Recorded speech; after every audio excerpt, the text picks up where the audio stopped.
بسم اللہ الرحمن الرحیم۔ آخری عشرے کا اعتکاف شرعاً سنت مؤکدہ علی الکفایہ ہے، یعنی آبادی کی کسی ایک مسجد میں بھی اعتکاف ہو گیا تو یہ سب کی طرف سے کافی ہوگا اور دوسرے مسلمانوں سے اس کا وجوب ساقط ہو جائے گا۔ لیکن پوری بستی میں اگر کسی نے بھی اعتکاف نہ کیا تو پھر وہاں کے تمام مسلمان گنہگار ہوں گے۔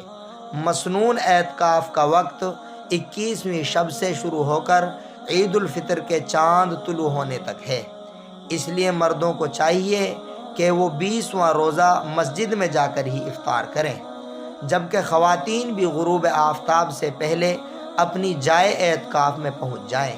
شریعت کے نزدیک سب سے افضل اعتکاف مسجد حرام کا ہے، پھر مسجد نبوی کا اور اس کے بعد مسجد اقصیٰ کا نمبر آتا ہے۔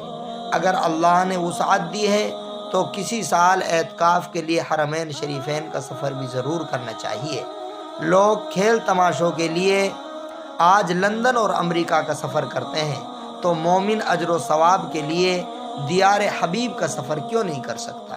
بس دل میں اہمیت ہونی چاہیے، پھر کوئی چیز مشکل نہیں۔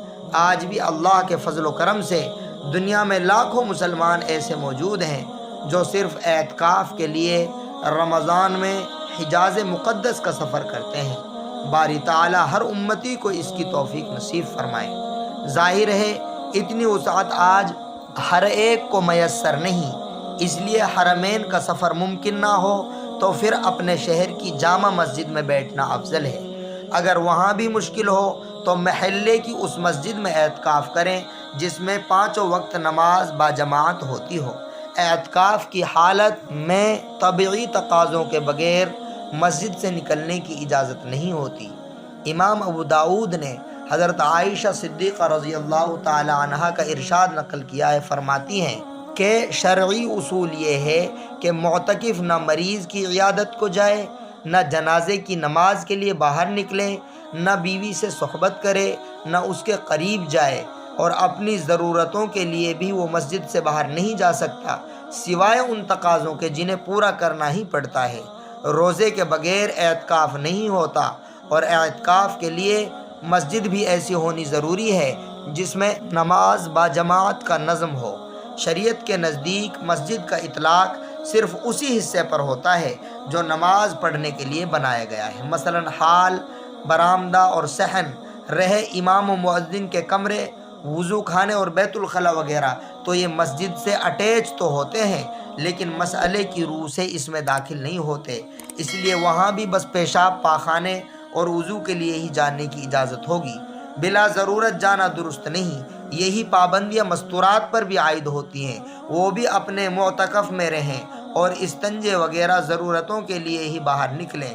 اعتکاف کا مقصد کیونکہ اللہ سے خصوصی تعلق قائم کرنا ہے، اس لیے مسجد میں چوکڑی نہ جمائیں، فضول بکواس نہ کریں، بیڑی سگریٹ سے پرہیز کریں اور سحر و افطار کے موقع پر مسجد کو ہرگز گندہ نہ کریں۔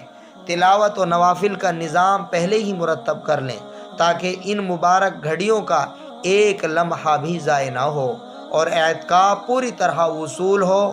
تہجد، اشراق و چاشت اور اوابین کی پابندی نہایت ضروری ہے، کیونکہ تہجد اللہ کا قرب عطا کر کے بندے کو ولایت کے مقام پر فائز کر دیتی ہے۔ اشراق و چاشت حج و عمرے کے ثواب کے ساتھ روزی میں برکت کا سبب بنتی ہے اور بندے کے کام آسان ہوتے چلے جاتے ہیں۔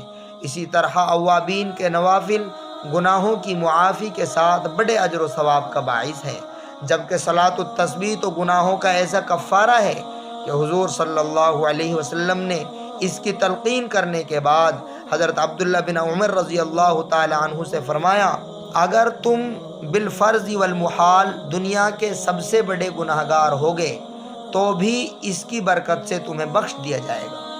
رسول اللہ صلی اللہ علیہ وسلم نے حضرت عباس رضی اللہ عنہ کو اس کی تاکید کرتے ہوئے فرمایا کہ اے میرے پیارے چچا، اسے روز پڑھو، اگر روزانہ ممکن نہ ہو سکے تو ہفتے میں، یہ بھی نہ ہو سکے تو سال میں، ورنہ زندگی میں ایک مرتبہ تو ضرور پڑھ ہی لو۔ عزیزو، یہ آخری عشرہ ہے، اسے تم اللہ کے لیے وقف کر دو۔